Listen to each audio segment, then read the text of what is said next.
Hey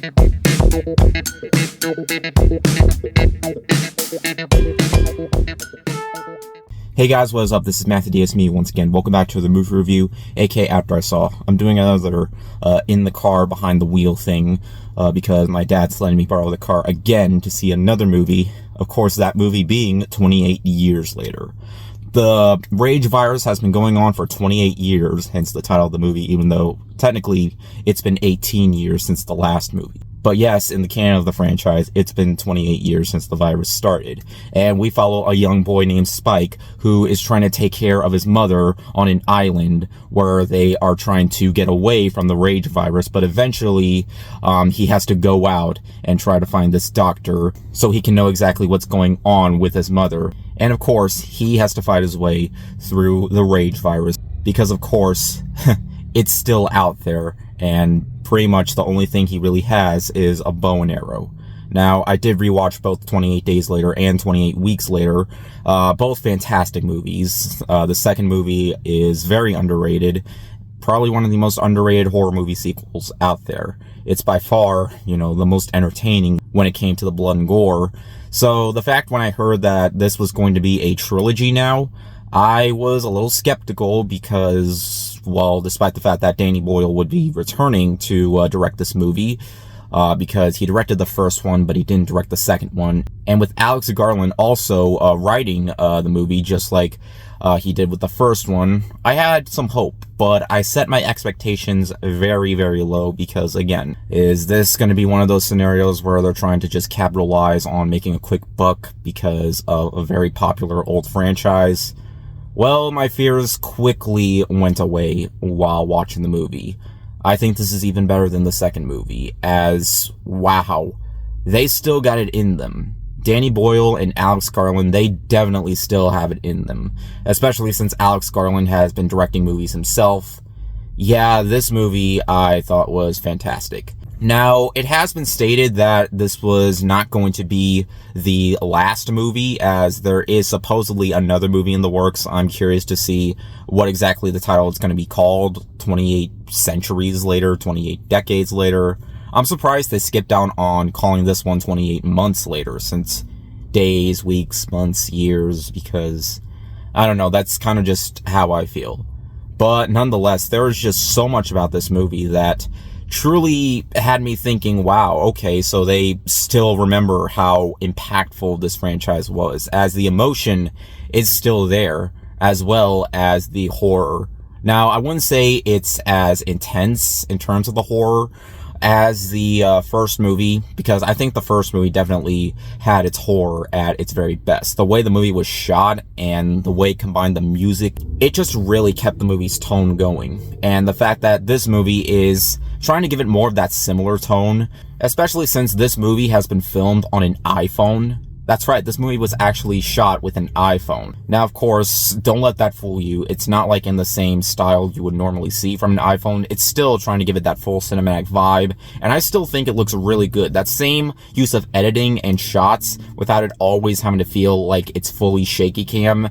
I mean, there are some moments of shaky cam here and there, but I feel like the way that Danny Boyle, shoots the movies in terms of, what he's trying to make out in terms of, like, when it gets to the infected, in terms of when they're fighting them off. I feel like it's a very unique way of environmental storytelling in the way that he edits his films. Because there are definitely some edits that people are definitely going to question, but I personally feel like it gives it more of that tone, while there are some moments of editing that I thought were used in a very, kind of out of order way.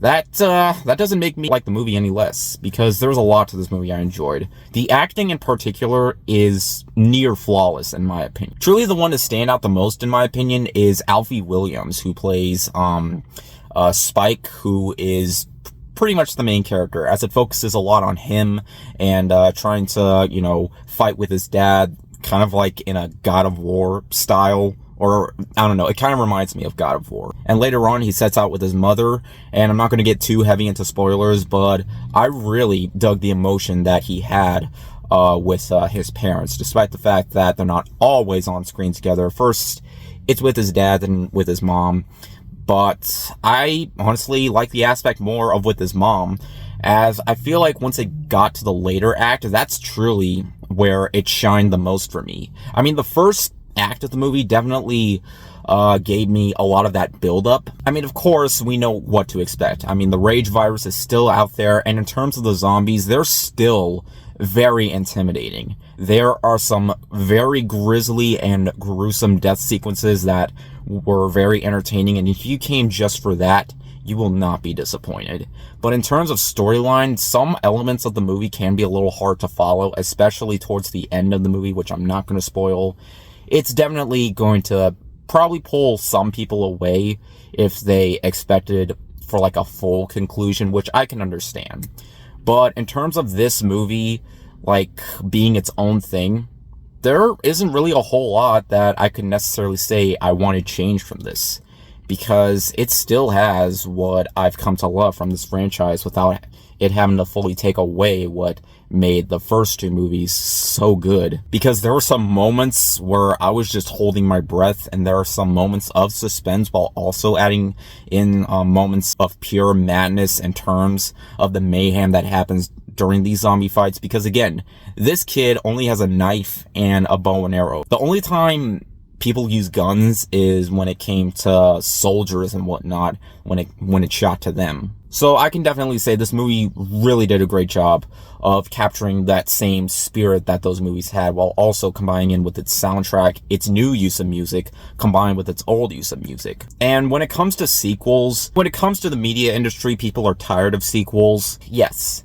sequels can be a bit irritating. The fact that people want new, original, and fresh ideas, and reviving franchises can be very lazy, but that doesn't mean they're always going to be bad. Like, sometimes, as long as someone is really trying to make a sequel and not just be all like, hey, let's make a sequel to this old movie, then I feel like there's a lot that they can do right with a sequel to an older movie. For example, Top Gun Maverick. That movie should not have been good as much as it was. It could have been just mediocre at best, but people actually put so much effort in crafting a really good story combined with phenomenal shots and just capturing the spirit of the original film while it's still being its own thing.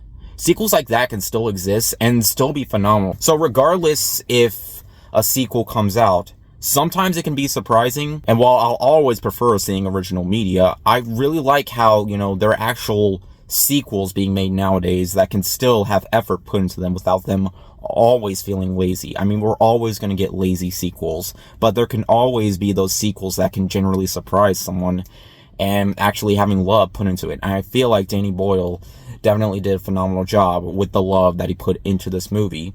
And while it doesn't give a full amount of answers towards the end, it's definitely going to have people kind of divided. But as for me, who really loved the intense nature of the film as well as the emotion, there's one scene in particular, which I'm not going to spoil. It really just, I thought it was very powerful. And by the end of it, I was all like, yeah, I had myself a bloody fun and also an emotionally investing time at the same time while watching this movie. In the end, guys, I was generally surprised of how much I enjoyed 28 years later. It might not be a full conclusion to this trilogy, but as a trilogy right now, I feel like this is a trilogy that I can watch all three movies and have myself a really great time watching. The performances all around, Ralph Fiennes also making an appearance, is phenomenal as well, despite the fact that he's not on screen that much. Everybody all around, it's still very well, much so, in that same sense and style as the 28 whatever franchise has been giving. And with this new installment, I can generally say that there is still much to be had. Danny Boyle still has it in him, and while there are definitely some moments that, some people at the theater have laughed at in terms of some awkward moments here and there, but for me, it never really took away anything major that just had me going, okay, so it's doing this now, it's trying to be a comedy. It really never took away anything for me in my point of view. I was still very intrigued by this movie, and by the end of it, yeah, it could have been 28 years too late, but for me, I feel like it came at just the right time. I definitely have a feeling that critics are going to enjoy this movie far more than audience members. I mean, critics have really been enjoying it, but audiences, it's just like when Candyman came out. Critics absolutely loved it, but people online haven't been giving it nearly as much love. I, for one, love the movie, so yeah, it's just really going to depend what you expect. Just don't expect this to be like the last film, because we know there's going to be another. It was obviously staged, though. I don't know. I hope this movie does well. I mean, if Final Destination Bloodlines can do very well, and Sinners can also do phenomenally, then I really hope that this also gets as much love, because there was a lot to this movie that I think works very well. It just really depends what you expect. I feel like this gave me exactly what I expected, plus more. It really exceeded my expectations, and I definitely recommend checking it out this weekend while families go out and see Elio.